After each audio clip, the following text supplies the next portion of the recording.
honor of Brother Ricky, I've entitled this message A Legacy of Grit, Not of Regret.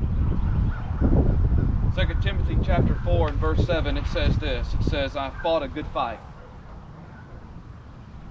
I finished my course. And I kept the faith.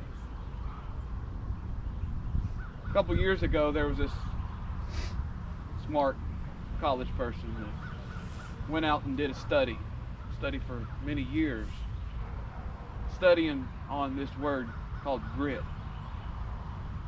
And at the end of the study, this is what she concluded, and this is how she defined it. She said, grit is the ability to persevere. The ability to persevere and not give up for a long period of time. She said it's having stamina. Grit is about grinding. Grinding when you don't feel good. When you don't totally feel up to it. Grinding when everyone else is left and it's all on you. Grinding when everyone else is telling you to quit, but you keep pressing on. That, my friend, is grit. In today's society, it seems, however, the slogan of the day is, if you don't like it, just quit. If it gets hard, quit. If it gets inconvenient for you, quit. If it gets too tiring, let's quit.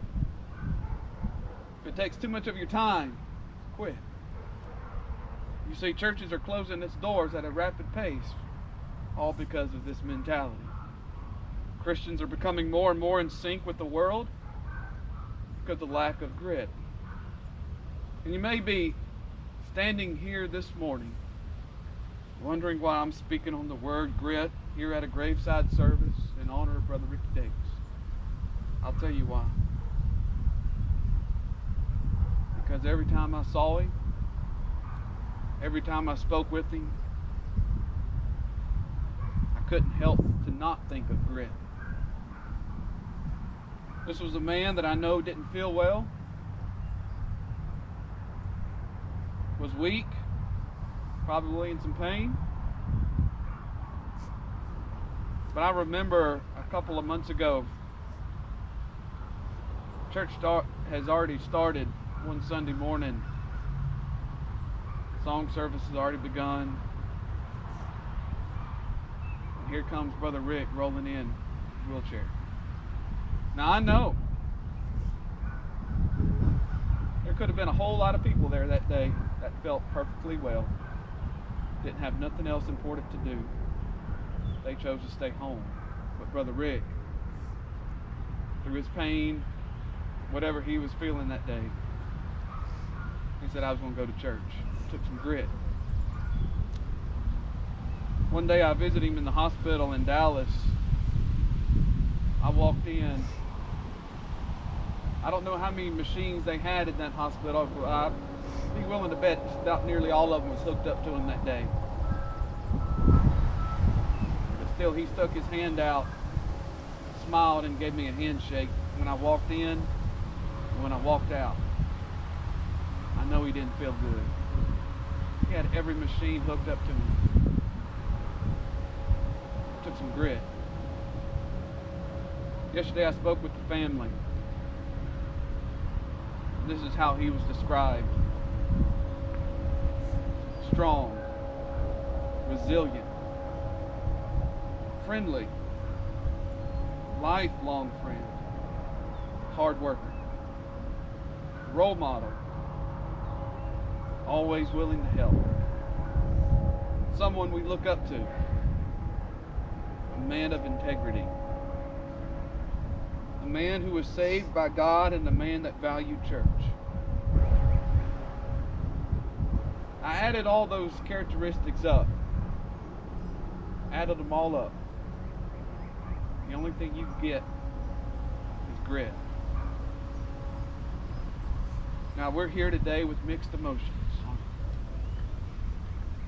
Sad that Brother Rick is no longer here with us, but today we can rejoice knowing that he's with Jesus today.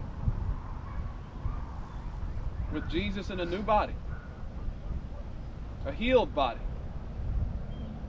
And for that we should be thankful.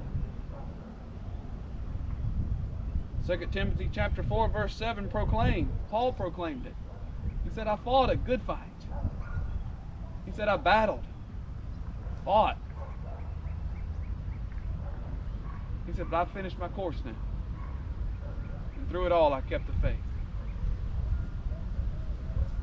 Now, the Apostle Paul made that statement. But the question must be asked, how could he make that statement? How could Paul make that statement? Well, I'll tell you how he could make that statement. Because this is what I know about life. I don't got it all figured out, but this is the little bit that I do know. You see, the life that we live is not measured by how long or how many years we live on this earth. It's not measured by how much money we have or make. It's not measured by the possessions that we have. Our life is measured simply by how we live in those moments. It's what we do with those seconds, those minutes, those hours, those months, those years. Our life is measured on our willingness to stand up for what is right. Our willingness to not back down. Our willingness to not give up. It's measured on how we treat others, on our resilience to remain faithful to one another, to our spouse, to our loved ones, and ultimately to the Lord. You see, all of this takes a great deal of grit.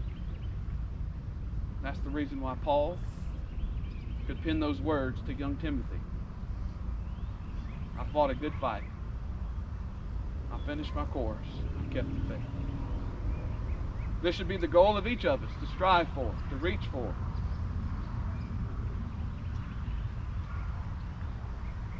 An example that I believe Brother Rick not only showed to us, but exemplified.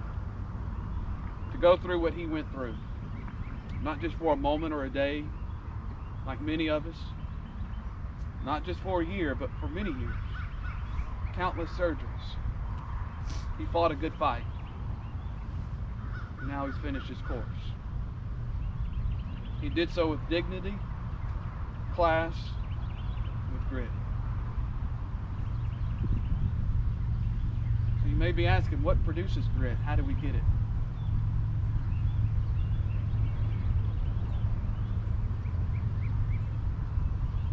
I believe that biblical grit is not a genetic trait. It's something that we can only acquire from the Lord, and I believe it's biblical. Galatians chapter 5, verse 22, you may have heard it, the fruits of the Spirit. It's the things that we obtain as a saved child of God. The things that we get from the Lord. Galatians 5:22 says, but the fruit of the Spirit is love, peace, joy, long-suffering, gentleness, goodness, and faith. But you see the part where it says long-suffering? That's the part of grit. That's your endurance. Your perseverance. That's your no quit. Your keep going. It's what gets you up in the morning. Life is hard, isn't it? It's been real hard on us here lately. And even harder for us here today. But I would dare say that living a true Christian life is even harder than that. It takes grit. Because grit is forged in the fires of adversity, not on the good days. Not on the easy days. You're never going to find grit. It doesn't take grit on those good days, on those easy days. When we have everything we like, everything we want, everything we need. Adversity comes. Adversity is shown. True colors are shown when adversity shows up. Adversity is where grit prevails or where quitters quit. So this morning I would like to encourage you to be like Paul. Be like Brother Rick. Whenever that day comes and the Lord calls you home, will your legacy be of grit or a legacy of regret? Before I close with prayer this morning, it would be remiss to not mention Sister Ronnie in all of this, in her portrayal of grit.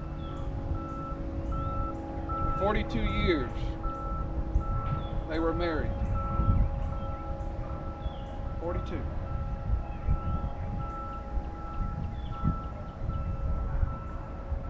You see, on that wedding day, they were joined together by a covenant, by a vow that said, through thick and thin, for better or worse, for rich or poor, in sickness and in health. Folks, that's grit. 42 years.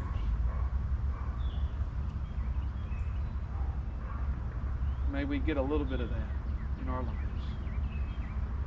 The good and the bad, the ups and the downs, the mountains and the valleys. Persevere. Father in heaven, Lord, we love you. Lord, we thank you for the life of Brother Ricky Davis. Lord, we thank you for his family, for his loved ones, his friends, the life that he lived. May he always be in our minds and our memories, the life that he lived, how he lived it. Lord, I pray